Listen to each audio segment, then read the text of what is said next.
Jupiter Icy Moon Explorer, donc l'explorateur des lunes glacées de Jupiter. C'est ce que vous voyez ici représenté sur l'écran. Vous avez Jupiter, la plus grosse planète du système solaire, avec son cortège de lunes. Et pour les plus intéressantes, c'est 4 lunes sur lesquelles je vais vous expliquer un petit peu ce qu'on va faire avec cette mission JUICE. Alors, si moi je suis un pur produit de l'OMP, cette mission de JUICE, c'est aussi un plaisir d'en discuter ici. Parce que si ce n'est pas un pur produit de l'OMP, c'est quand même de l'OMP qui est partie l'idée de proposer cette mission à l'Agence spatiale européenne. À l'époque, elle s'appelait Laplace. C'était une proposition coordonnée par notre collègue Michel Blanc, avec un groupe de scientifiques avec lesquels on a travaillé pour monter ce projet, qu'on a soumis à l'Agence spatiale européenne, qu'il a apprécié et sélectionné, étudié, pour vérifier que la mission était faisable. Et près de 15 ans après, voilà, la mission vient d'être lancée. Et on espère, dans une petite dizaine d'années, voir les premières données et récolter le fruit de ce très long travail. Et c'est aussi une mission sur laquelle les équipes techniques, les ingénieurs au laboratoire à l'IRAP ont travaillé, puisqu'on construit des instruments et des bouts d'instruments. Et je vous montrerai un petit peu ce qu'on a pu faire. Et je remercie mon collègue Eric Lecomte qui m'a aidé à installer cette maquette au 1/10 du satellite, qui va m'aider un petit peu à vous illustrer certaines des mesures et des instruments qu'on va utiliser. Et je vous inviterai à la fin, si vous le souhaitez, à vous approcher pour l'avoir plus en détail. Alors, pour les astronomes, Jupiter, c'est quand même un objet idéal. C'est un petit peu la naissance de l'ère de l'astronomie, avec les premières observations de Galilée, avec sa petite lunette, que vous voyez ici, en 1610. Donc, il a pu observer le ciel, Jupiter, et voir qu'il y avait un cortège d'astres qui se déplaçaient autour de la planète, avec des mesures quotidiennes. Il a pu voir que ces objets les plus brillants étaient à des positions autour de la planète centrale, autour du temps. Et donc, il y avait des objets qui tournaient, il a compris qu'il y avait des objets qui tournaient autour de Jupiter. Il a appelé ça des astres médicéens. Donc, c'est parce que, comme maintenant, il avait un financeur, il avait des financements pour faire ces observations. Lui, ça venait du prince de Toscane, la famille Médicis, qui finançait ces observations. Et donc, il a pu comprendre qu'il y avait des objets qui tournaient autour de Jupiter. C'est ces fameuses lunes qu'on appelle maintenant les satellites galiléens. Donc, je vous les présente ici sur la table. Vous avez des petites reproductions. Alors, Jupiter, la planète centrale, elle n'est pas à l'échelle. Les 4 satellites principaux, les satellites galiléens, le sont. Vous avez ici le plus proche de la planète, le satellite Io. Ensuite, cette petite lune Europe, qui concentre beaucoup d'attention. Ganymède, la plus grosse lune du système solaire. Elle est plus grosse que la planète Mercure, qui est la plus petite planète du système solaire. Et Callisto. Dans ce portrait de famille, donc chacune de ces lunes, vous ne voyez peut-être pas ici parce qu'elles sont un peu loin, mais chacune de ces lunes présente des propriétés très intéressantes, très variées, sur lesquelles on va essayer de revenir.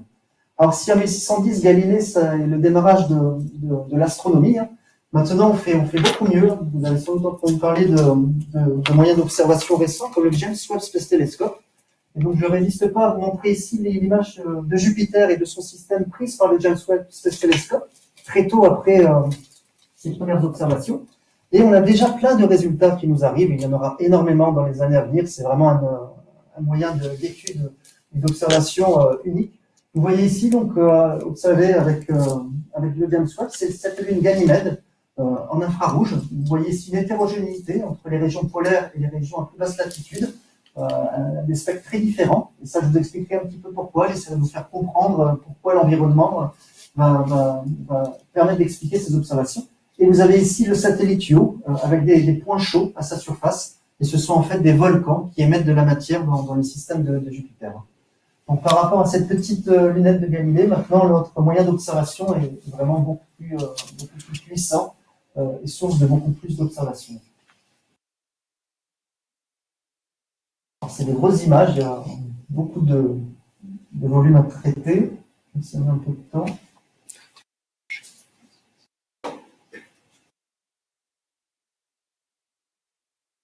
Voilà. Donc ici, c'est un peu le portrait de famille du système solaire que vous connaissez sans doute. Donc vous avez ici, plus proche du Soleil, les 4 planètes telluriques, dont nous faisons partie, nous, la Terre, avec notre système Terre-Lune. Et ensuite, quand on s'éloigne et qu'on dépasse la ceinture d'astéroïdes, on va trouver le système de Jupiter, ici avec ses 4 satellites galiléens, le système de Saturne, ici observé avec ses grosses lunes, ses plus grosses lunes de glace, qui sont en fait très petites par rapport à ce qu'on connaît. Et ensuite, beaucoup plus loin, c'est les géantes de glace, Uranus et Neptune, qu'on connaît encore assez mal. On les a visités qu'une fois avec des engins spatiaux.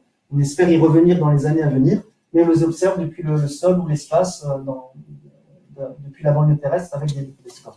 Et si on va plus loin, on quitte notre système solaire pour aller vers les premières étoiles. Donc là, j'insiste vraiment sur cette notion, vous voyez ici, de système planétaire, de couplage entre les objets, leurs lunes, et l'ensemble des composantes des systèmes. En plus des lunes et de la planète, pour chacune de ces 4 planètes géantes et glacées, vous avez un système d'anneaux. Ensuite, Saturne est le plus connu, mais Jupiter possède aussi ses propres anneaux, un petit peu moins facile à observer, de même qu'Uranus et Neptune. Alors, si on regarde l'ensemble des lunes maintenant dans le système solaire, donc notre lune à nous, la Terre, Mars a 2 lunes, des petits objets capturés, Phobos et Deimos, qu'on va explorer bientôt avec une mission japonaise notamment. Il y a aussi un astéroïde, Ida, qui possède une petite lune dactyle, donc ça c'est assez original, on en découvre d'autres maintenant. Mais vous avez ici ces 4 satellites galiléens, donc Io, Europe, Ganymède et Callisto. Ce sont des gros objets. Le voyant d'Europe, c'est à peu près 1560 km, c'est à peu près la taille de notre lune. Ensuite, vous avez Callisto, 2410 km, et Ganymède, 2634 km. Ganymède est la plus grosse lune du système solaire. Ensuite, je ne détaillerai pas, mais vous avez les lunes de Saturne. Vous connaissez peut-être Titan ou Encelade, que je vous montrerai brièvement parce que ça nous rappelle des choses par rapport à l'exploration d'Europe. Et les petites lunes d'Uranus, de Neptune. Et ensuite, les planètes naines ou les objets transneptuniens. Alors nous, on va s'intéresser avec la mission JUICE, qui est la première mission donc, de large classe, c'est-à-dire la catégorie de mission la plus ambitieuse pour l'Agence spatiale européenne. On va s'intéresser à explorer en détail le système de Jupiter dans son ensemble, la planète, ses anneaux, son environnement magnétique et les lunes galiléennes, en particulier 3 d'entre elles, Europe, Ganymède et Callisto. Io, on ne va pas pouvoir s'en approcher, il est trop proche de Jupiter dans des régions un petit peu agressives. On va l'observer de loin avec les caméras ou avec d'autres instruments. Par contre, Europe, Ganymède et Callisto, on va vraiment les observer de très très près, ces lunes glacées, en les survolant, et même pour la première fois, en terminant notre vie autour de la lune Ganymède. Pendant 1 an et demi, on va tourner autour et l'observer sous tous ses détails. Et ça sera une première dans l'histoire de l'exploration du système solaire. Alors Jupiter, c'est également pour les astronomes un archétype pour les géants glaciers de notre galaxie, mais aussi au-delà. Vous savez sans doute qu'on découvre des planètes extrasolaires. On appelle ça des Jupiters chauds, parce que c'est des grosses planètes qu'on découvre la plupart du temps, avec les moyens d'observation dont on dispose. Et donc, on a un rapprochement également évident entre Jupiter et ses objets beaucoup plus lointains. Donc, mieux connaître Jupiter, ça nous aidera à comprendre aussi la diversité de ces mondes très lointains. Alors, on va se poser une grande question autour de l'exploration des lunes de Jupiter, c'est la question de l'habitabilité de ces objets. Alors, je vous la remontre ici. Donc, Callisto, ça ressemble un peu à notre lune. C'est une surface très vieille, cratérisée, de nombreux cratères d'impact, qui reflètent un peu l'histoire de la formation des objets dans le système solaire. Ils vont garder les signatures des événements catastrophiques qui se sont passés il y a des milliards d'années, à tous les objets du système solaire. Ganymède, donc j'aime bien cette photo, personnellement. Elle me parle par rapport à mon métier. Vous retrouvez un petit peu ce qu'on voyait avec les images du James Webb Space Telescope, cette hétérogénéité entre les régions donc, à haute latitude polaire et les régions à plus basse latitude. Et ensuite, donc Europa, donc vous voyez, Ganymède est un petit peu cratérisé, mais il y a quand même beaucoup moins de cratères qu'à Callisto. Donc là aussi, ça veut dire quelque chose. Il se passe des phénomènes qui vont remodeler un petit peu la surface de l'objet. Par contre, Europa, et ça c'est remarquable, vous voyez cette surface, elle est très elle contient pas beaucoup de signatures de cratères d'impact, de cicatrices. Elle est relativement jeune. Il y a vraiment des processus assez forts de remodelage de la surface qui s'y présentent. Alors, on a survolé Europe avec les premières missions qui sont entrées dans le système de Jupiter, les missions Pioneer ou Voyager. On l'a survolé de loin, mais avec les premières images, on a tout de suite vu cette caractéristique très intéressante que la surface était relativement jeune. On a une mission américaine qui s'appelait Galileo à la fin des années 90, au début des années 2000, qui elle l'a survolé de nombreuses fois, 23 fois, de très près. Et je vais vous montrer les résultats majeurs qu'elle a pu obtenir et qui nous intéressent tout particulièrement. Et en particulier, on a pu avoir des images à très haute résolution de la surface de l'objet, une centaine de mètres, voire même un petit peu moins, qui vont vous montrer un peu ces cicatrices, ces failles qui se chevauchent, qui s'entremêlent, et qui témoignent véritablement d'une grande activité à la surface. Donc ces 4 grosses lunes, elles ont une propriété importante, c'est qu'elles orbitent très à l'intérieur du système, très proche de Jupiter. Jupiter, c'est la planète qui possède le champ magnétique le plus fort des objets du système solaire. Ce champ magnétique va créer une cavité, une bulle magnétique autour de l'objet, qu'on appelle une magnétosphère, qui va l'isoler un petit peu du milieu interplanétaire. Et à l'intérieur de cette bulle, qui est gigantesque à Jupiter, vous avez les orbites de ces 4 lunes. Donc ces lunes orbitent très à l'intérieur du système, dominé par le champ magnétique de Jupiter, ce qui va avoir des propriétés intéressantes. Je vous ai montré avec le James Webb qu'on repérait des volcans à la surface de Io. Ces volcans vont créer de la matière, du gaz neutre qui ensuite va être ionisé. Les particules, une fois ionisées, sont entraînées, piégées par le champ magnétique, entraînées en rotation autour de l'objet, et vont créer des tores de matière qui vont s'écouler et redistribuer la matière, sous sa forme ionisée, à l'ensemble de la cavité magnétosphérique. Ce qui veut dire que ce qui est créé par Io va aller impacter, dans son mouvement radial vers l'extérieur, les objets qui orbitent à plus grande distance. C'est principalement du soufre comme constituant, et donc ça aussi, c'est quelque chose d'assez important pour le système de Jupiter. Alors, avec la mission Galileo, qui a survolé de très près ces objets, on a fait 2 découvertes majeures. Ici, je vous montre des séries temporelles. En fonction du temps, vous avez la mesure des composants du champ magnétique et de son intensité. À un moment où on passe pas très loin, au voisinage d'Europe. Et vous voyez, vous avez une perturbation du champ magnétique. Avant et après, c'est le champ magnétique de Jupiter. Par contre, quand on passe près de l'objet, près de la cavité qui Europe creuse dans son sillage, dans le champ magnétique de Jupiter, on trouve des perturbations. Et si on analyse ces perturbations, qu'on essaie de le modéliser, on se rend compte que ce sont des signatures de champ magnétique induits, donc créées par l'environnement ionisé de l'objet, et par sa sous-surface qui est conductrice. On a besoin, pour expliquer ces signatures, de proposer des modèles qui contiennent un océan d'eau liquide sous la surface de l'objet, conducteur, qui va créer ces perturbations. De la même manière, quand Galileo a survolé Ganymède, ici, vous voyez le champ magnétique de Jupiter, avant et après, qui est très, très calme. Et vous voyez tout d'un coup, au passage, au voisinage de Ganymède, une augmentation significative. On passe d'une centaine de nanotesla à plus de 700. Et donc, l'interprétation de cette signature, c'est que Ganymède possède son propre champ magnétique et donc va créer sa propre cavité magnétique, sa propre magnétosphère, sa mini-magnétosphère, très à l'intérieur de la cavité magnétique géante de Jupiter.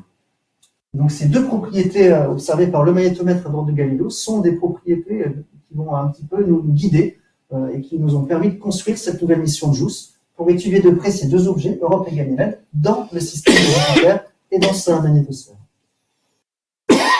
Alors, en parlant d'habitabilité, pour l'instant, vous savez évidemment que la Terre est la seule planète habitable pour laquelle on trouve des signatures de vie, donc on est les témoins privilégiés. Mais vous avez aussi dans des environnements extrêmes sur Terre la présence de vie plus exotique.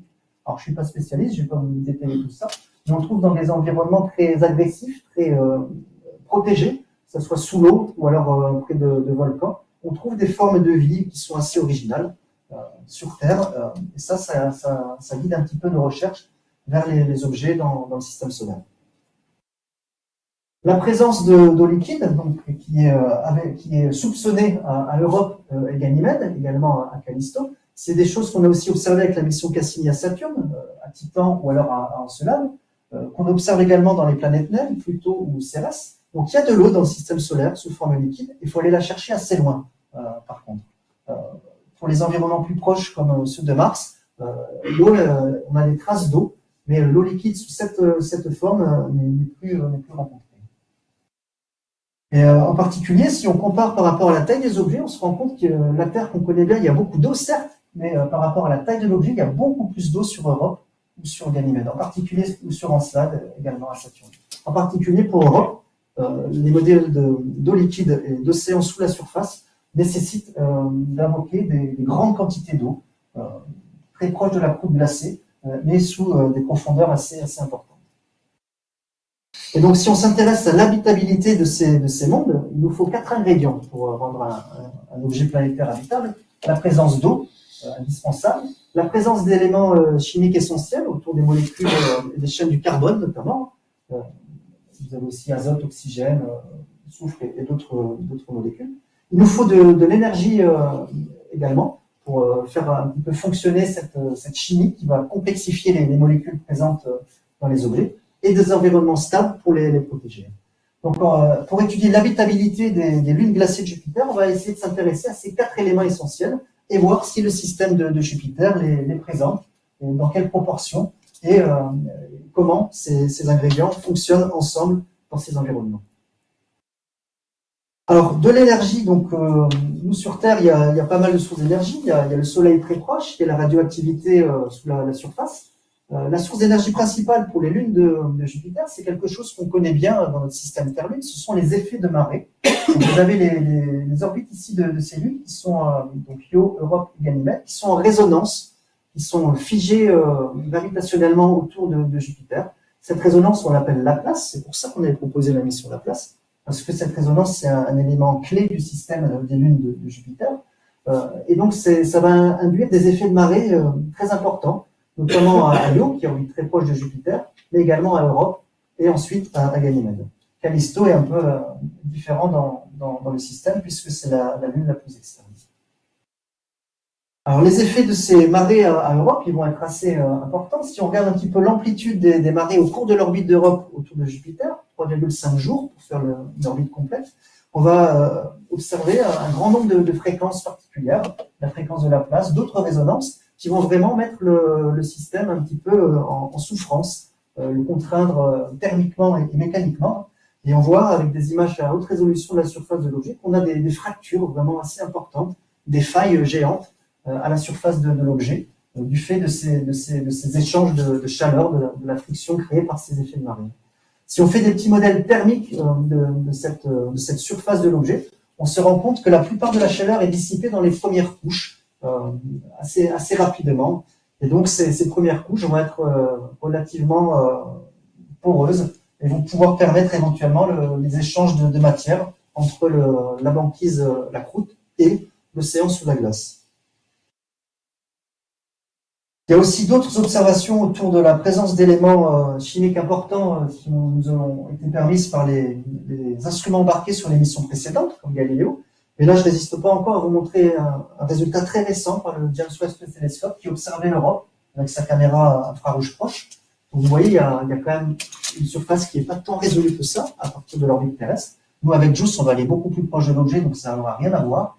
Mais vous voyez, si on analyse les données, on voit la présence de CO2 sous différentes formes, à différentes longueurs d'onde, qui est présent à la surface de l'objet. Et si on s'intéresse à certaines de ces formes, dans leurs formes les plus complexes, on se rend compte que ce CO2, il ne peut pas venir de l'extérieur, il a été apporté par l'intérieur de l'objet, donc par des échanges entre l'océan, son plancher, et la banquise et sa croûte supérieure. Et donc là, je vous présente un des premiers instruments de JUICE qui s'appelle MAGIS, qui est un spectro-imageur infrarouge. C'est un instrument qui a été fait par un laboratoire français. C'est le seul instrument de JUICE à responsabilité française. Il y a eu beaucoup de laboratoires français qui ont contribué à tous les instruments de JUICE, pratiquement, avec la fourniture de ce système. Celui-là, il est vraiment sous responsabilité du laboratoire, de l'IAS à Orsay. Et c'est vraiment un instrument qui va nous permettre de résoudre avec une résolution spatiale très, très importante, une dizaine de mètres, 10 à 100 mètres, la composition à la surface de l'objet. On va pouvoir aller voir de très très près et revisiter un peu ces observations qu'on a récemment avec le James Webb. Alors la zone habitable dans notre système solaire, donc on la repère ainsi avec les rayons des objets par rapport à la distance orbitale à l'étoile centrale et à une propriété de cette étoile centrale. Ici vous avez notre Soleil, donc ça c'est notre système solaire. La région habitable, elle entoure vraiment la Terre, pour ce qui est des plaques théoriques. Et si on va chercher les conditions les plus favorables pour l'émergence de conditions habitables autour de notre monde, et bien on a ce qu'on appelle ces habitats profonds aux lunes glacées de Jupiter et de Saturne, du fait de la présence soupçonnée d'eau liquide sous leur surface qui leur donne ce caractère essentiel. Donc la zone habitable dans notre système solaire, elle s'étend un petit peu plus loin que l'orbite de la Terre. Et vraiment, ces mondes-là sont parmi les plus intéressants à explorer dans ce cadre. Alors c'est pour ça qu'on a proposé la mission JUICE, pour aller voir de plus près ces lunes de Jupiter. Les autres missions précédentes ont permis de dégrossir les propriétés de ces environnements. Nous, avec JUICE, on veut vraiment aller voir de très très près ce qui s'y passe. En particulier, donc, on vient d'être lancé, ça va mettre un peu de temps avant d'arriver, on arrivera en 2031. Mais une fois qu'on va arriver, on va se mettre en orbite autour de Jupiter. On va se rapprocher progressivement de ces régions les plus proches pour aller visiter les lunes. On va survoler de nombreuses fois ces différents objets, avec notamment 2 survols d'Europe. Alors 2, vous me direz, c'est peut-être pas beaucoup, puisque Galileo, je vous ai dit, ça en a fait 23. Mais ces 2 survols vont être faits avec des instruments très sophistiqués et dédiés à la recherche de signatures précises dans l'environnement. Donc, on va vraiment apprendre des choses uniques, on l'espère, avec ces deux survols. Alors, JUICE ne va pas survoler plus de fois Europe, parce qu'il faut quand même s'approcher proche de Jupiter. Et là, on va rentrer dans des régions très agressives. Il y a des particules ionisées, chargées, piégées par le champ magnétique, très énergétiques, qui sont capables de traverser les systèmes et d'aller impacter les composants électroniques, éventuellement de les détériorer, voire de les rendre inertes, et de casser les instruments ou les systèmes du satellite. Donc on ne veut pas trop s'approcher pour éviter de faire griller notre bel objet. Ensuite, on va survoler de nombreuses fois Callisto. J'en parle un peu moins dans cette présentation. Elle a aussi une importance pour comprendre le système dans son ensemble et l'histoire commune de ces 4 lunes. On va la survoler plus d'une vingtaine de fois. Également Ganymède, ça va nous permettre de profiter de la masse de ces objets pour changer, incliner l'orbite, et explorer en 3 dimensions le système de Jupiter. Et ensuite, à la fin de la mission, donc vers 2033, on se mettra en orbite autour de Ganymède, avec différentes phases, des orbites elliptiques, puis des orbites circulaires, assez éloignées, 5000 km, et de plus en plus proches, 500 km. Ça, c'était les objectifs minimums. Avec le lancement par Ariane 5 de la mission, donc le 14 avril 2014, facile à retenir, on s'est rendu compte que le lancement était tellement précis qu'on avait des réserves de carburant à bord suffisantes pour éventuellement, en fin de mission, aller encore plus proche en orbite circulaire autour de Ganymède, à 200 km. Et donc ça, on va bien évidemment en profiter, et ça va nous donner des résultats encore plus détaillés. Donc la mission dure 11 ans, mais elle va durer à peu près 4 ans en orbite autour de Jupiter, avec les survols des lunes, et enfin en orbite autour de Ganymède. Alors les thèmes principaux que je vais vous détailler maintenant, alors Jupiter en tant que système, avec son atmosphère et son environnement magnétisé, sa magnétosphère, ce sont 2 composantes essentielles du système qu'on va vraiment étudier de très près avec JUICE.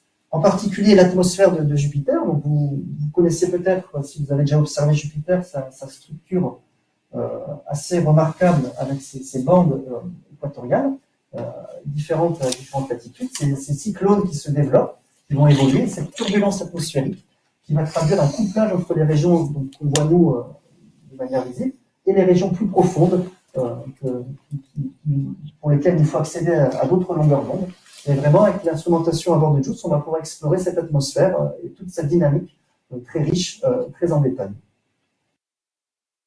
Donc, vous voyez ici une vue que j'aime bien aussi. Donc, vous avez ici donc, la vue en visible de l'atmosphère de Jupiter. Ici, c'est une vue des données en infrarouge, obtenue avec un instrument à bord d'une mission qui actuellement est en orbite autour de Jupiter, qui s'appelle Juno, une mission américaine. C'est le premier orbiteur polaire. Donc, on passe au-dessus des pôles de la planète et on couvre vraiment toute la structure en latitude. Et vous voyez ici donc les différences entre la partie visible à haute altitude et la partie un peu plus profonde en infrarouge. En particulier, quand on survole les pôles, vous voyez ici, c'est un laboratoire de dynamique des fluides assez exceptionnel. On forme ici des structures turbulentes, des gros tourbillons, qui vont s'organiser géométriquement en formant ici de pentagones ou d'hexagones autour du pôle de la planète. Et ça, c'est aussi des observations qu'on peut avoir autour d'autres planètes, comme d'autres géantes de gaz, comme Saturne. Alors voilà, avec JUICE, on va vraiment profiter de ces orbites inclinées, à peu près lorsqu'on survolera Callisto en milieu de mission, pour observer sous tous les plans de vue la planète et son atmosphère, depuis ses régions polaires jusqu'à ses régions plus équatoriales. Et on va pouvoir avoir une répétabilité des observations de manière continue, pour voir vraiment l'évolution dynamique de ces cyclones, de ces vents dans l'atmosphère de l'objet. Je viens maintenant à la magnétosphère de Jupiter, donc cette cavité magnétique créée par l'objet. Alors ici, je vous montre une observation du ciel. Vous voyez ici la Lune, et vous voyez 2 objets brillants. L'un d'entre eux est Jupiter. Et si on représentait Jupiter, son champ magnétique et sa magnétosphère, voilà ce qu'on observerait dans le ciel. C'est l'objet le plus grand de par ses dimensions dans le système solaire. Donc vous avez ici, face au Soleil, vous avez ici l'environnement magnétique qui est comprimé, qui va après s'étirer une fois qu'on s'éloigne du Soleil, sous cette forme caractéristique, avec les régions ici qui sont dominées par le champ magnétique de Jupiter. Donc c'est une magnétosphère géante, et JUICE va vraiment l'explorer en détail, en particulier pour comprendre un petit peu les échanges de matière qui se créent dans le système, entre les gaz neutres, les particules chargées, la poussière, donc depuis les régions sources au voisinage de Io, qui crée avec ses volcans la matière, avec les processus de transport et de redistribution de la matière à l'ensemble de la cavité, les impacts à la surface des lunes, ce qu'on appelle le space weathering, le criblage des surfaces par des particules chargées, je vais vous le montrer après, et observer avec JUICE donc, la source principale de matière à distance, donc les volcans de Io, qui émettent en permanence à peu près 1 tonne par seconde de matière chargée, du plasma, pour alimenter l'ensemble de ces systèmes. Et on va s'intéresser au couplage entre les régions équatoriales et les régions atmosphériques de la planète, à travers les lignes de champ magnétique. Il va y avoir des précipitations de particules, des pluies d'électrons et d'ions, qui vont aller impacter l'atmosphère de la planète, exciter les composantes neutres de cette atmosphère, les ioniser, et ces phénomènes-là vont émettre dans différentes longueurs d'onde des photons qu'on peut observer, et qui vont créer ce qu'on observe sur Terre, des aurores boréales. Donc, une fois qu'on aura bien compris le système dans son ensemble, son atmosphère, sa métosphère, on va aller voir de plus près les environnements habitables et les lunes glacées, en particulier Ganymède, qu'on va caractériser tel un autre objet planétaire sous toutes ses coutures, Europa. En particulier, on va essayer de comprendre si c'est toujours un monde actif avec ces deux survols, et Callisto, donc, qui est vraiment la lune inerte dans le système, qui va nous raconter l'histoire commune de ces objets. Alors à Europe, donc, les modèles nous décrivent un système avec une croûte glacée et qui est relativement peu épaisse, 10 km. C'est pas beaucoup, c'est une très fine couche. Ensuite, vous avez ce vaste océan sous la surface qui va aller jusqu'à en contact avec le manteau silicaté de l'objet. Donc ça, c'est une propriété essentielle à Europe. L'océan et l'eau liquide sont en contact entre la croûte glacée et la couche de silicate du manteau. Ce qui n'est pas le cas pour les autres objets qui possèdent un océan global dans le système, et notamment Ganymède. Et vous avez de temps en temps ces fractures à la surface qui pouvaient permettre à de la matière, de l'eau, de remonter sous forme de geyser et d'être expulsée pour retomber à la surface et la remodeler. Donc voici ici une des vues les plus récentes de l'objet. Donc la mission Galileo s'est terminée en 2003, mais avec la mission Juno, qui est actuellement en opération, on a pu étendre cette mission et survoler l'Europe. Donc c'est un survol très récent, septembre 2022, et voici l'image qu'on a obtenue, qui vous montre un petit peu toute la structure et comment cette surface est torturée avec toutes ces failles qui s'entremêlent et qu'il va nous falloir étudier et comprendre avec notre mission. Alors je vous ai parlé du criblage de la surface, qu'on appelle le space weathering. Donc Europa, elle est très à l'intérieur de la magnétosphère de Jupiter. Cette magnétosphère, elle est alimentée par une source encore plus interne qui sont les volcans de Io. Cette matière, elle est redistribuée, transportée à l'ensemble de la cavité magnétosphérique. Et donc, elle va aller impacter la surface de l'objet et déposer de l'énergie et de la matière pour modifier les propriétés chimiques en particulier, les composants qui s'y trouvent. Et donc ça, on va véritablement aller l'étudier à l'Europe et également à Ganymède. Et à Ganymède, la particularité, c'est qu'avec son champ magnétique, Ganymède va être un petit peu protégé de ces effets. Ça va avoir une propriété remarquable que je vais vous montrer dans ces phénomènes. Alors, je vous ai parlé, on va essayer de comprendre si Europe est active, c'est-à-dire s'il y a encore des échanges de matière entre l'océan sous la glace et la surface. On soupçonne que c'est le cas. On a quelques évidences, quelques observationnelles avec les données de Galileo ou des données du télescope spatial Hubble. Vous voyez ici Europe, vous voyez ici, observé en ultraviolet, un point chaud. On a une émission de matière qui semble éjectée depuis la surface et se propager dans le milieu environnant, éventuellement retomber à la surface. Alors c'est une évidence qui a une preuve observationnelle qui nous a été fournie en 2014 et ensuite en 2016. Et on soupçonne que ça correspond à une plume parce qu'on a un autre objet dans le système solaire où on voit cette caractéristique de manière remarquable et soutenue, c'est Encelade, cette petite lune glacée de Saturne. Avec la mission Cassini, on l'a survolée plusieurs fois et on s'est rendu compte qu'à son pôle sud, vous avez en permanence des geysers, donc du volcanisme de glace, qui expulsent de la matière qui va ensuite retomber.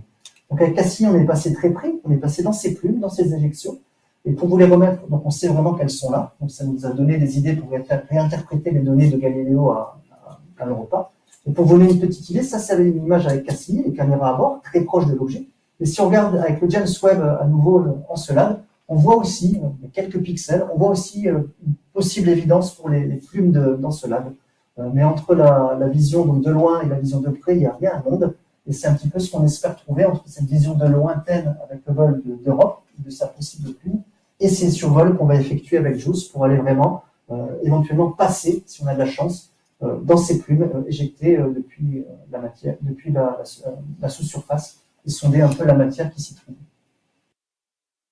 Donc on va vraiment s'intéresser avec ces deux survols à la composition à la surface d'Europe, comprendre comment elle est, quelles sont les espèces qui s'y trouvent, comment elle est altérée par son environnement externe. On va s'intéresser à sonder la sous-surface, caractériser cet océan, son épaisseur, ses propriétés, et éventuellement repérer des régions actives où le volcanisme de glace peut opérer sous forme de geysers. Et on va caractériser toutes les composantes ionisées qui se trouvent autour de l'objet. Alors ça, c'est aussi essentiel parce que pour bien comprendre les mesures de champ magnétique qu'on va refaire avec JUICE autour d'Europe, lors de ces survols, pour comprendre la présence de ces champs magnétiques induits et caractériser avec des modèles à la sous-surface, il nous faut un petit peu supprimer toutes les composantes qui vont parasiter le signal, en particulier tous les champs électriques et les perturbations magnétiques créées par ces particules chargées au voisinage. Et donc, on va avoir plein d'instruments qui vont mesurer ces propriétés pour pouvoir mieux comprendre les signatures observées par le magnétomètre.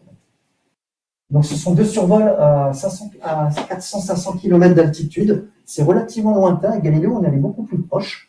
Là, on prend un peu des précautions, a priori, hein, mais ces deux survols sont dimensionnés pour que l'instrumentation à bord de JUICE puisse nous permettre d'accéder à l'ensemble de ces caractéristiques. Alors, ces environnements de ces lunes glacées, il y a quelques environnements sur Terre. On essaie de chercher des environnements qui s'y rapprochent. On appelle ça des analogues planétaires. Vous avez donc notamment en Antarctique le lac Vostok, qui est sondé par les Russes à 3 km de profondeur. On trouve de l'eau glacée, une poche d'eau glacée, en contact avec le manteau terrestre. En faisant des carottages, en faisant remonter de la matière de cet environnement, on se rend compte qu'il y a des formes de vie qui peuvent exister dans ces environnements, même préservés, même hostiles. Et donc ça, c'est assez intéressant par rapport à la mise en contexte avec ce qu'on peut trouver à Europe éventuellement. Et vous avez également un autre environnement ici, c'est un fjord avec la banquise et des écoulements de matière un petit peu soufrées qu'on retrouve, qui sont aussi des environnements qui vont nous permettre peut-être de mieux comprendre ce qu'on voit et ce qu'on observe à l'Europe, de les mettre en tout cas en parallèle avec ce qu'on peut observer et analyser de manière très proche. Alors Juno, je vous ai dit, en opération en ce moment autour de Jupiter, on a refait une mission, étendu la mission pour aller survoler les objets. Je vous ai montré le survol d'Europe, et là on a survolé, c'était une année avant, en 2021, on a survolé Ganymède. Donc ça, c'est assez émouvant parce que plus de 20 ans après la dernière image proche faite par Galiléo de cet objet, voilà une nouvelle image de Ganymède prise par Juno, hein, par une caméra qui est en plus opérée par les amateurs. C'est eux qui vont décider un petit peu, qui vont analyser les données. Donc ça, c'est quelque chose aussi d'assez excitant. Et donc vous avez ici la vue de cet objet, la plus récente et la plus précise avec cette mission Juno. Alors, Ganymède, donc, c'est un objet qui est intéressant aussi, qui a une présence d'eau liquide, les modèles nous le disent. Cet eau liquide, il est par contre beaucoup plus profond sous la croûte glacée. Il n'est pas en contact avec le cœur et le manteau silicaté. Donc ça, c'est une différence essentielle par rapport à Europe. On ne peut pas l'enrichir de l'intérieur en matériaux primordiaux. Et il possède son propre champ magnétique et il crée sa propre mini-magnétosphère autour de Jupiter. C'est ce que je vous montre ici. Donc, vous avez un champ magnétique planétaire avec des lignes de champ magnétique fermées, des lignes de champ magnétique ouvertes, attachées à une extrémité à la surface de Ganymède, et l'autre extrémité, c'est dans l'atmosphère de Jupiter. Et ici, vous avez à l'extérieur de l'environnement les lignes de champ magnétique connectées au pôle nord et au pôle sud de Jupiter. Vous avez cette mini-magnétosphère qu'on va étudier vraiment de très près et comprend un peu les échanges entre l'environnement externe, la matière qui vient de Io, et l'environnement interne, le criblage de la surface, comment la matière est expulsée et à partir des collisions entre les ions soufre principalement et la croûte de Ganymède, et comment ensuite on va avoir une recirculation de toute cette matière dans l'environnement. Si on observe en ultraviolet Ganymède, on observe ici que vous avez des émissions aurales également. Elles sont très localisées autour de ces latitudes qui correspondent à ce qu'on appelle des cornets polaires. Ce sont ici ces régions-là. Ce sont les régions, finalement, le plasma, la matière chargée qui vient de Io et à l'intérieur et dans la magnétosphère de Jupiter, peut pénétrer sans rencontrer la protection du bouclier magnétique de Ganymède, et elle est impactée directement la surface et crée donc ces émissions aurorales. Si on revient un petit peu à l'image James Webb que je vous ai montrée, en infrarouge, vous avez également donc, une hétérogénéité dans la composition de la surface entre les régions polaires et les régions à plus basse latitude, et vous la retrouvez, l'expliquer ici. La matière qui provient de l'environnement de Jupiter peut impacter de manière préférentielle les régions à haute latitude, alors que les régions à plus basse latitude sont protégées par ces lignes de champ magnétique fermées aux deux extrémités à la surface de l'objet et dans son intérieur. Et donc, si on revient aussi à cette image visible, vous voyez ici en fausse couleur cette hétérogénéité de couleurs entre les régions à basse latitude et les régions polaires. Tout ça s'explique par la présence de ce champ magnétique. On va essayer de comprendre le rôle des champs magnétiques dans la protection des objets planétaires à Ganymède, mais aussi, vous le savez, autour d'autres objets comme la Terre. C'est une thématique assez essentielle dans notre domaine. Alors donc Ganymède, on va vraiment l'étudier comme un objet planétaire en soi sous toutes ses coutures, avec un ensemble d'orbites à différentes altitudes, pour bien comprendre son intérieur, caractériser son océan, bien comprendre la composition et le processus, sa topographie, sa géologie à la surface, son environnement externe et son bouclier magnétique qui crée cette mini-magnétosphère. Et ça sera pour la première fois avec cette mission européenne, un orbiteur autour d'une lune glacée dans le système solaire. Donc en résumé, on va s'intéresser principalement à trois des lunes de Jupiter, en les explorant de manière très proche. Callisto pour comprendre l'origine et la formation de ces objets, l'histoire de la famille. Io, qu'on va observer de loin, comprendre comment la résonance de la place et les effets de marée vont créer et alimenter en matière le système autour de Jupiter. Et également étudier l'habitabilité de manière privilégiée autour d'Europa et de Ganymède pour bien comprendre si les conditions favorables à l'émergence de la vie sont présentes dans le système et sinon en quoi ils diffèrent de la zone habitable que l'on trouve autour de notre propre planète. Donc pour ça, on a lancé ce satellite le 14 avril de cette année à 14h14. C'est une mission long cours. On a proposé la mission en 2007 avec un consortium scientifique. Elle a été sélectionnée et étudiée jusqu'en 2014 où l'Agence spatiale européenne a décidé de la réaliser puisqu'elle était faisable. Pendant 7 à 8 ans, on a développé le satellite et les instruments avant de le lancer cette année. On aura 8 années de croisière avant d'arriver en orbite autour de Jupiter et d'explorer au minimum pendant 4 ans, avec éventuellement une mission étendue de 3 ans, le système dans son ensemble, ces lunes glacées et Ganymède en particulier. Alors ça a été une période assez intense puisque vous savez, il y a eu la pandémie, le Covid, donc il a fallu travailler pour finaliser et finir le satellite, ses tests et les instruments. Et donc c'est une réussite assez prodigieuse d'avoir pu le faire en temps et en heure.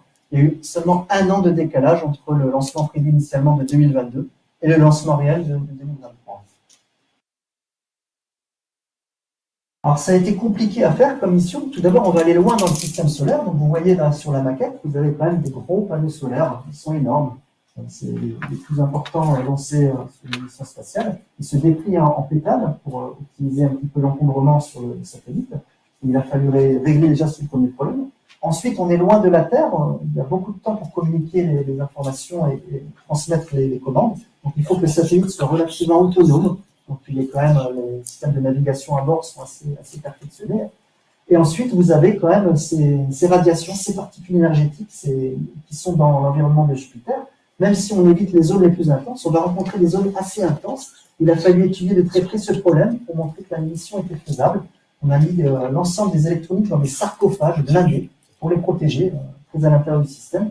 Et on a laissé le minimum un petit peu dépassé pour éviter qu'ils soient très agressés et éventuellement endommagés par ces particules énergétiques.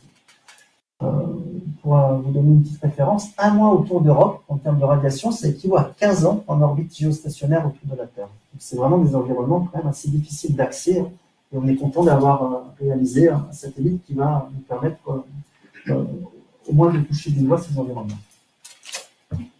Alors il y a un grand nombre d'instruments, vous en avez 10, avec ici répertorié leur grande famille, des instruments d'imagerie, imagerie en visible, en infrarouge avec cet instrument français, en ultraviolet ou alors en submillimétrique pour aller sonder la composition sous la surface des lunes glacées ou sous l'atmosphère de Jupiter. Vous avez ensuite la panoplie des instruments géophysiques avec un laser altimètre pour la topographie notamment de Ganymède et d'Europa.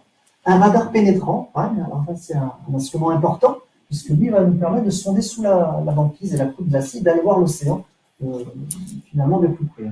Et une mesure de radioscience avec la communication avec les antennes du satellite. On va pouvoir sonder également l'intérieur des objets et leur environnement externe en étudiant la déformation des signaux de la communication entre le sol et le satellite. Et ensuite, vous avez ces mesures de particules chargées, de gaz neutre et de champs électromagnétiques, électriques ou magnétiques, avec un magnétomètre, avec une suite d'instruments dédiés à la mesure de particules chargées, le PEP, et une suite d'instruments dédiés à la mesure des champs électriques et magnétiques, RPW, sur lequel nous, à l'IRA, à côté, nous avons travaillé, fourni une contribution technique à 2 instruments pour PEP, et fourni une contribution scientifique, une expertise pour l'instrument RPW. Et donc on va pouvoir vraiment s'intéresser à l'environnement externe et à ces magnétosphères géantes de Jupiter et mini-magnétosphères de Ganymède avec ces instruments dans le futur. Alors quelques images pour finir. Alors on a eu la chance aussi d'avoir le satellite pas très loin de chez nous finalement. Il était le long du canal. Vous avez donc anciennement Intespace qui est maintenant Airbus DS. Vous avez les grandes salles blanches d'Airbus, là où le satellite était assemblé et testé. Et JUICE a été pendant pratiquement 1 an dans ces salles blanches, donc à moins de 200 mètres de l'Observatoire Midi-Pyrénées. C'était notre voisin. On a pu nous profiter pour aller lui rendre visite de temps en temps et voir un petit peu l'avancée des opérations, et c'était assez émouvant. Donc c'est un satellite relativement gros, lancé par Ariane 5. Vous voyez ici la maquette, elle est à 1/10, donc ça vous donne une dimension. Les dimensions. Vous voyez ici les opérateurs d'Airbus par rapport au satellite totalement assemblé. Là encore, vous avez une idée des dimensions. Et c'est un satellite qui contient donc un sarcophage pour protéger et blinder les instruments et les sous-systèmes, et qui possède également un grand réservoir avec plein de carburant. Pour aller à Jupiter et pour ensuite faire toutes ces manœuvres pour survoler les objets, il nous faut beaucoup de carburant. Donc vous avez essentiellement l'ensemble de la masse qui est principalement donc, dominée par ce carburant pour ces phases-là. Vous avez ici donc ces panneaux solaires. Il a fallu tester leur déploiement pour être sûr qu'une fois lancés, on allait bien pouvoir se déployer. Ça a été relativement complexe. Vous voyez la taille, il faut déployer. Et encore, ce n'est pas déployé entièrement, puisqu'il manque les parties de la pétale. Mais les ingénieurs ont pu, dans leur salle blanche, réaliser ces opérations et vérifier que tout est prévu. Et vous avez ensuite, donc là, une fois lancé, le déploiement de tous les instruments, tous ces appendices que vous voyez dépasser sur la maquette. Vous en avez ici, ce sont on appelle ça des sondes de Langmuir, il y en a 4, qui vont nous permettre de mesurer la densité localement des particules chargées dans le voisinage des lunes et dans le système de Jupiter. Et pour la première fois, avec les caméras avant, on a pu voir et vérifier que tous ces déploiements se passaient bien. Et ça nous donne également, pour nous qui avons contribué à ces instruments, des images assez émouvantes. Donc ici, les sondes de Langmuir. Et ici, vous avez le déploiement du radar de l'antenne Ryle. Donc la voici ici repliée en 3 tronçons. Alors pour ceux qui ont un peu suivi la mission, ça a été une source d'angoisse, puisque si le premier déploiement s'est bien passé, le premier bras s'est bien déployé, le deuxième n'a pas fonctionné, son déploiement n'a pas fonctionné immédiatement. Donc il a fallu pendant des semaines réfléchir à comment faire pour aider à son déploiement. Alors là, les ingénieurs ont eu l'idée d'employer les tuyaux de satellite pour pousser assez violemment et faire un choc, pour un petit peu déverrouiller les systèmes qui étaient bloqués. Ça n'a pas suffi, il a fallu faire une combinaison de ces poussées et de tourner le satellite sur lui-même pour l'orienter face au soleil et réchauffer un petit peu les mécanismes, pour au final permettre le déploiement complet de l'instrument. Et donc ça a été un soulagement, parce que c'est vraiment un instrument sur lequel on compte beaucoup une fois arrivé dans le système de Jupiter. C'est un instrument américain et italien qui, pour la première fois, va voler dans l'environnement des lunes glacées de Jupiter. Et pour nous qui avons contribué à l'IRAP avec les collègues que vous connaissez peut-être, que je liste ici avec une contribution technique autour de 2 instruments de mesure des particules chargées positivement, des ions, ou des atomes neutres émis par le corps de Io et le voisinage de Lune, dans la suite instrumentale PEP. PEP, ça veut dire Particle Environment Package. On a pu aussi, avec ces caméras de navigation sur le satellite, faire un selfie de nos instruments. Vous voyez ici, donc ça c'est quelque chose d'assez émouvant. Pour la première fois, on voit nos instruments dans l'espace. Et donc je vais terminer avec ces quelques diapos. Donc on est extrêmement chanceux, nous nous intéressons à Jupiter. On a une mission en ce moment en orbite polaire, une mission américaine, sur laquelle on a également fourni un petit peu d'instruments à l'IRA, qui s'appelle Juno, qui nous permet d'étudier les pôles, les émissions orales de la planète, son champ magnétique, qui a survolé une fois Ganymède et une fois l'Europe. Et donc, on a des données à analyser pour bien comprendre ces environnements avant d'y retourner avec la mission JUICE de l'Agence spatiale européenne dans quelques années. Finalement, on a redémarré tout ça en 2007, on aura les données en 2031, ça fait 24 ans, c'est une demi-carrière, même un peu plus, mais bon, on est assez patient dans le domaine, on attend avec excitation ces données. Et là, c'est assez rare. L'an prochain, vous avez une mission américaine de la NASA qui sera lancée vers Europe exclusivement. Elle s'appelle Europa Clipper. Elle va survoler l'Europe une quarantaine de fois. On ne va pas se mettre en orbite parce que je vous ai dit c'est trop compliqué. Mais on va survoler l'Europe 40 fois, plus proche qu'avec JUICE, pour l'étudier également en détail et de manière complémentaire à ce que nous allons faire avec notre mission. Donc voilà ainsi résumé toutes les phases de cette forme. Donc lancement en 2003. On va rester longtemps au voisinage de la Terre, on ne va pas s'éloigner trop loin. Ça va nous permettre de vérifier nos instruments, de faire les dernières corrections éventuelles au logiciel de bord, pour bien comprendre leurs propriétés et être sûr qu'ils marchent comme on le connaît, on le maîtrise. On va survoler Vénus, on va survoler le système Terre-Lune en août de l'an prochain. On va retourner au voisinage de la Terre une fois, avant en janvier 2029, de donner le dernier coup de boost et de se diriger rapidement vers Jupiter, freiner très fort pour se mettre en orbite autour de la planète, et là survoler donc Europe, Callisto, Ganymède, avant de se mettre en orbite de manière successive, elliptique puis circulaire, autour de Ganymède. Et donc, je vous ai parlé de ces lunes glacées de Jupiter, en particulier donc, les deux principales qui vont nous intéresser, Europe et Ganymède. Et vous avez tout un cortège de planètes maintenant observées dans le système solaire et au-delà, des planètes extrasolaires, qui possèdent sans doute également des lunes glacées, avec potentiellement des propriétés assez proches de ce qu'on va découvrir à Europe et Ganymède. Et donc, on a vraiment beaucoup de chance, nous, de travailler sur ces missions.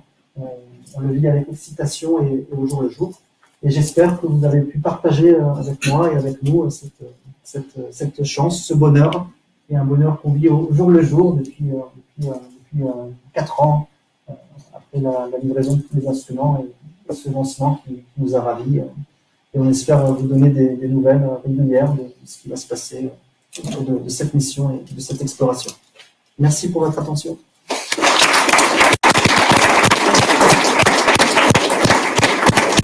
Merci Nicolas pour cette présentation. Est-ce qu'il y a des questions dans la salle ou en visio?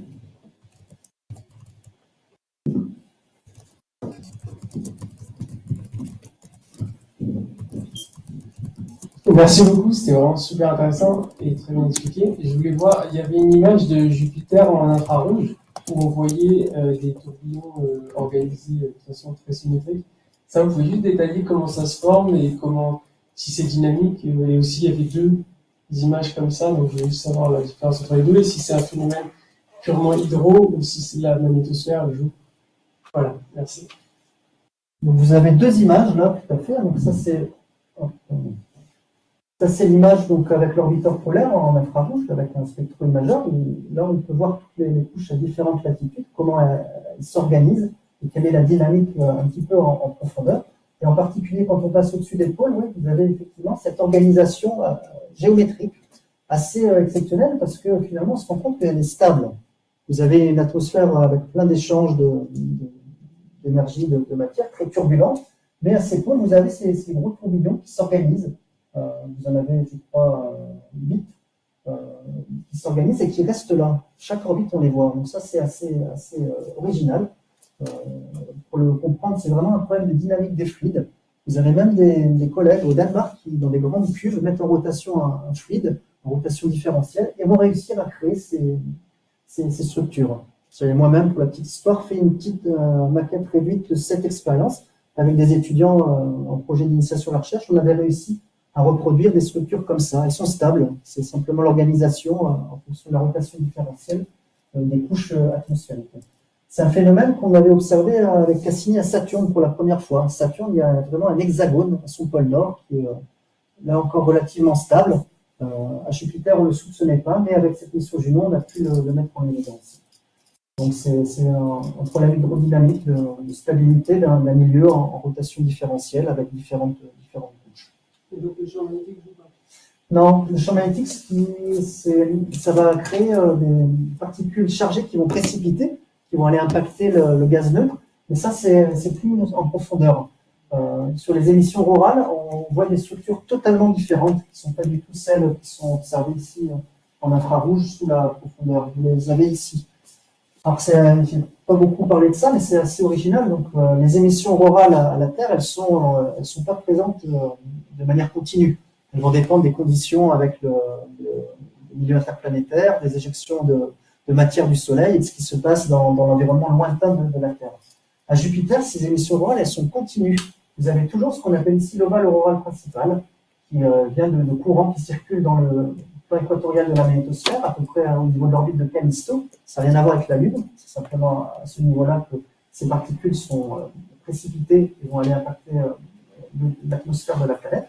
Vous avez des émissions plus polaires qui, elles, magnétiquement, sont projetées au-delà de la magnétosphère de Jupiter, en relation avec le vent solaire et les particules chargées qui s'y trouvent, et les éjections de masse coronaire. Et vous avez ici, et ça c'est assez remarquable, vous avez un petit spot d'une émission aurorale brillant avec une traînée.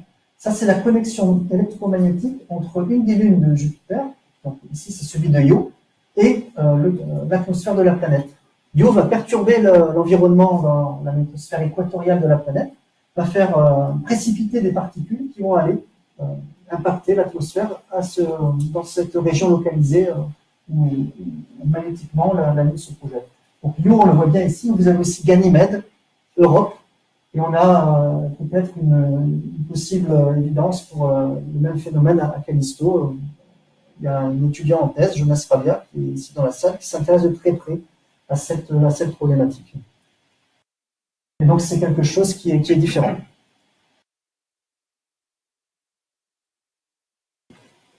D'autres questions?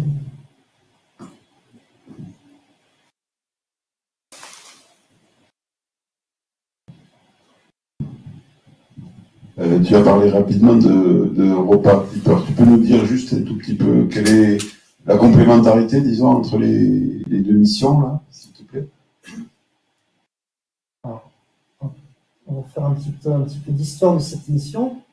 Donc, depuis la mission Galiléo et ses observations originales, cette possible suspicion de la présence d'eau liquide à Europe, les Américains, ça a toujours été leur chasse gardée. Ils ont toujours dit Europe, c'est pour nous, on va le faire. Ils ont proposé plein de concepts de mission. Ils se sont toujours heurtés à la difficulté d'y aller et au coût assez faramineux de ces missions. C'était des missions à plus de 2 à 4 milliards de dollars minimum. Et donc, ils ont eu un petit peu de mal. Quand on a proposé cette mission Laplace, au départ, c'était coordonné avec une mission américaine. La mission conjointe s'appelait EJSM, pour l'Europa Jupiter System Missions. Il y avait une mission américaine qui devait aller en orbite autour d'Europe, et la mission européenne, celle-ci, devait aller en orbite autour de Ganymède. Et finalement, ça ne s'est pas fait. Chacun a repris son chemin propre. Nous, on a réalisé cette mission JUICE, et les Américains, du coup, ont étudié une mission dédiée à l'Europe, qui s'appelle Europa Clipper. Alors, c'est une mission qui est lancée l'an prochain. Elle a un équipement d'instruments que JUICE. JUICE, on a vraiment ces 10 instruments, plus de 250 kg de charge utile. Europa, on a un petit peu moins, mais c'est des instruments vraiment dédiés à l'Europe et qu'à l'Europe. C'est la façon aussi chez eux de vendre une mission. Et donc, ils vont avoir en particulier, dans la suite instrumentale, ils vont avoir des instruments pour mesurer évidemment le champ magnétique, comme JUICE. Dans ces types d'instruments, ils vont avoir un magnétomètre. Ils vont avoir un instrument plasma très réduit, une coupelle de Faraday. C'est simplement pour caractériser les perturbations magnétiques créées par les particules chargées, pour bien comprendre le signal du magnétomètre. Ils ne vont pas avoir d'instrument onde. Ils vont avoir évidemment des caméras. Ils vont avoir des caméras en UV, en visible. Ils ne vont pas avoir de sondeur. Et ils vont avoir également un radar pénétrant qui va aller sous la surface. Donc il faut aller en dessous de 10 km. Donc ils vont réussir à le faire, mais de la même manière que JUICE. C'est le même institut qui fournit les radars aux deux satellites. Ce qu'ils vont avoir en plus, c'est que nous, on n'a pas, c'est un instrument pour mesurer la composition à distance de l'objet, avec la mesure du gaz neutre qui est créé lors des impacts à la surface d'Europe, ou éventuellement des plumes d'Europe. Un instrument très, très précis en termes de résolution en masse, qui s'appelle le MassSpec. Nous, on en a une petite version au sein de ce consortium, mais un peu moins sophistiquée. Ils vont avoir en plus, nous, on n'a pas un instrument spectromètre de poussière, puisqu'il y a aussi des poussières qui sont éjectées. Et ce spectromètre, en mesurant la composition de la poussière, va nous donner une indication notamment sur la présence de sel dans l'océan liquide, qui se fait remonter à la surface et éjecter. Donc la complémentarité au niveau instrumental est scellée. Au niveau de l'orbite, on va déjà pouvoir arriver à peu près en même temps autour de Jupiter. Et ça, c'est déjà bien. Il y a des groupes de travail en ce moment qui étudient comment faire une synergie entre les deux systèmes, que JUICE et Clipper puissent fonctionner ensemble. On revient un peu à ce qui avait été abandonné il y a 10 ans. Maintenant que les deux missions sont acceptées, financées et bientôt lancées, on va pouvoir travailler ensemble. Et on va pouvoir voir comment optimiser la science entre les deux systèmes. On espère pouvoir, par exemple, lorsque JUICE va survoler Europe, 2 fois, avoir des survols de Clipper à peu près au même moment. Pour avoir ces 2 points de mesure qui sont aussi assez uniques pour bien comprendre la caractérisation des perturbations magnétiques par l'heure. Donc on est en train de démarrer cette phase. C'est pour ça que la croisière, on ne va pas chômer, hein. On va pas mal discuter, mais on espère vraiment pouvoir travailler de concert et ensemble avec ces 2 systèmes. Après, vous avez des laboratoires américains sur JUICE, des laboratoires européens sur Clipper. Alors, au niveau français, pas tant que ça, on contribue en termes d'expertise scientifique, mais on n'a pas réussi à monter à bord en fournissant des instruments. Pourtant, on avait essayé, dans les compétitions, c'est pas toujours facile.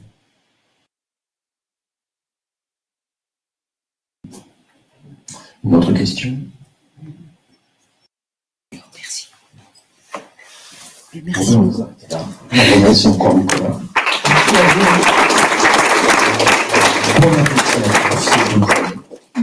Je vous invite, si vous le souhaitez, à vous approcher de la maquette. C'était le prochain, mais c'est pas grave. C'est pas très grave.